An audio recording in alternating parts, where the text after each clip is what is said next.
आपण म्हणतो की ती वास्तूच शापित आहे किंवा त्या वास्तूमध्ये दोष आहे, भूत प्रेत तंत्रविद्या, ते त्याचा काही वास्तूशी असा काही संबंध असतो का निगडीत की मग काही नेगेटिव्ह गोष्टींचा तिथला इम्पॅक्ट इतका जास्त आहे, इतका प्रॉमिनंट आहे, त्यामुळे ते असं आपल्याला वाटतं की ते भूताटलेलं आहे किंवा भूत प्रेत वगैरे ह्या गोष्टी तिथे जास्त आहेत. फिश टँकचा खूप ट्रेंड आहे घरात. फिश टँक, मोठे मोठे फिश टँक लोक घरात ठेवतात. असं म्हणतात की फिश टँकने पॉझिटिव्ह वाईब्स येतात, हे ते. तर ह्या गोष्टी खऱ्या आहे का? फिश टँक पाहिजे घरात?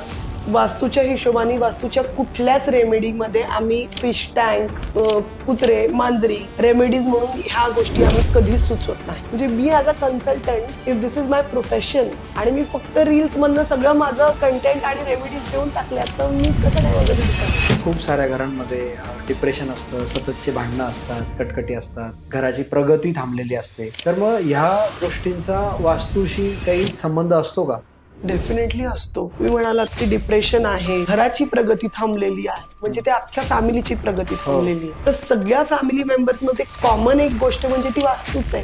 कारण कुंडली प्रत्येकाची वेगळी वेगळी आहे, जन्म वेळ वेगवेगळी आहे, त्या हिशोबाने त्यांच्या ग्रहांची दशा सुद्धा वेगळी आहे. आपले पूर्वज जेव्हा जातात आपल्याला वाटतं की ते आपल्यासोबत असावे घरात. आपण त्यांचे फोटो लावतो. तर खूप वेळा असं म्हटलं जातं की जे गेलेले लोक आहेत त्यांचे फोटो नाही लावले पाहिजे घरात.